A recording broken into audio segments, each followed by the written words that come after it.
Hi guys! Ayan, ipapakita ko na sa inyo yung ating Alphard concept na every wagon 2-wheel drive, automatic transmission, dual power slide. Tingnan nyo naman guys, yung mukha niya, ang cute-cute, para siyang totoong Alphard.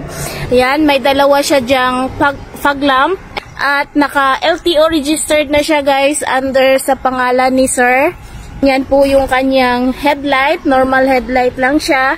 Ayan, tapos naka fully tinted na yung kanyang mga salamin. Naman, meron siyang cover yung kanyang side mirror na chrome.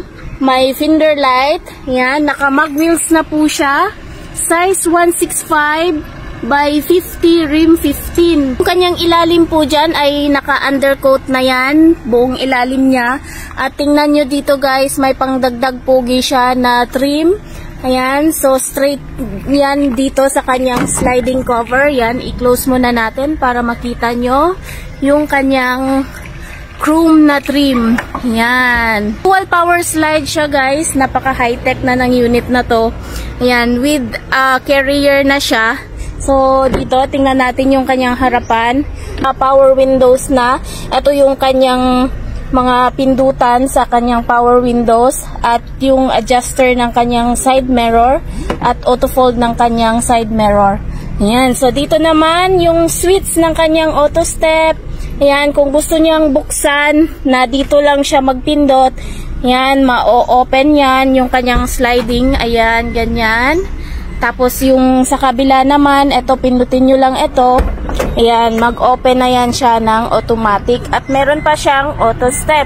Ayan, napaka high-tech. Tapos kung i-close nyo naman yan, pindutin nyo lang ito. Ayan, magko-close din yan. Ayan. Tapos yung kabila, ayan. O, diba? Napaka high-tech na ng unit na to. At isa pa dito guys, start na siya dito. Ayan. No, napaka high-tech. Minivan lang to guys na every wagon 2-wheel drive automatic transmission. Ayan, so ito po yung kanyang steering wheel. Ayan, naka 9 inches Android stereo na po siya with reverse camera. At meron siyang backing sensor. Ayan, tapos naka Lenovo dashcam na siya. Ito sa taas, meron siyang sun visor. Yung kanyang ceiling naman dito, ayan, napakalinis na, black yung pinakover dito. Yung kanyang upholstery ay VIP concept na yan guys. Ayan, captain seat, may headrest and armrest. Yan, so dito sa gitna, meron ditong mga lagayan. Yan, yung kanyang makina ay nandito sa ilalim ng upuan. Yan, ma-open yan. Yung kanyang makina po ay K6A engine, 3-cylinder, 660cc. Yan, so dito naman, dito niya i-operate yung kanyang aircon. Aircon na itong unit natin guys. Napakalamig ng ating aircon. Yan, dito niya po i-operate yung kanyang aircon at dito naman yung hazard niya. Yan. Tapos, itong rear, pindutin nyo lang itong rear at merong maglabas na blower doon sa likod sa ilalim ng upuan. Kompleto po tayo ng mga seatbelt dito sa harapan at saka sa second row. Tapos yung kanyang upuan ay tinupi ko na ng ganyan para makita nyo kung paano siya magpasok doon sa kanyang third row. Pinadagdagan niya po ng upuan dito sa likuran. So yan, napaka cute. So itong unit na to ay naka 8 seaters na siya guys. Ayan, 8 seaters na siya kasi nagpa-additional siya dito ng third set sa third row. Ayan, so kumpleto tayo ng mga seatbelt dito. Yan, naka VIP din yung kanyang upholstery dito sa likuran. At naka new matting tayo. Yan, try din nating tupi yung kanyang upuan doon sa kabila para makita nyo kung gaano siya kaluwang. So, pwede tayong mag-akyat dito. I-try nating umupo kung hindi ba siya masikip. So, ayan, ganyan. Hindi aabot yung tuhod ko dyan, guys. Yan, napakaluwang pa rin niya. So, ganyan yung hitsura pag nandito ako sa third row nakaupo. Ganyan yung ceiling niya. Ayan, so ang ganda. Yung aircon niya, umabot naman siya dito hanggang sa third row. Ayan, napakalakas ng aircon niya. Ayan, so napaka high-tech na ng unit na to guys. Ayan, mamaya sasabihin ko sa inyo kung magkano ang inabot ng unit na to. Ayan, so dito muna tayo sa likuran niya. So ayan po yung kanyang tail light, naka vertical na. Yan, meron siyang original spoiler dyan, meron siyang third light, at ito yung ating JN auto part sticker, at meron na siya ditong wiper, at yan yung logo ng Suzuki, meron ditong para design. Ayan, so naka-chrome na din yung kanyang hawakan dito, at meron siya ditong every wagon emblem, at meron din siyang chrome dito na trim.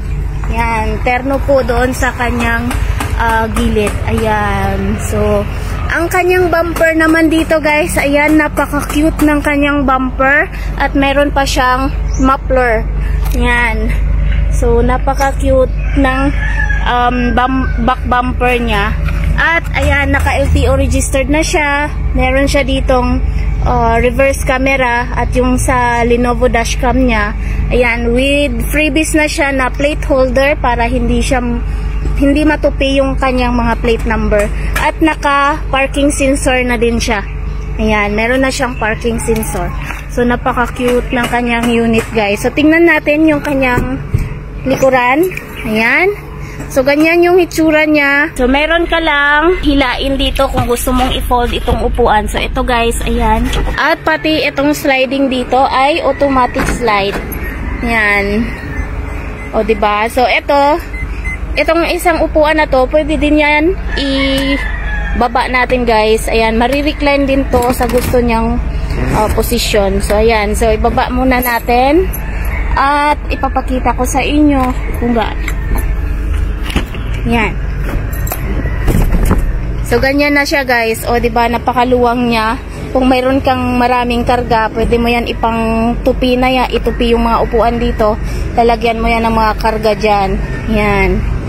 So ganda ng unit na to, at napaka high-tech na. Yan. So ganito yung kanyang harapan. Yan, lamig ng kanyang aircon. So ang inabot ng price ng unit na to ay umabot siya ng 337,000 pesos. Ayan, so kasama na doon lahat ng mga accessories na pinalagay niya. Ayan, 337,000 pesos. Ayan, so sa mga gusto pong mag-inquire ng mga ganitong unit, i-message nyo lang po kami sa aming FB page, JN Auto Parts, or call Miss Jane 0938-566-4667. Yan, maraming salamat po, Amping Kanunay!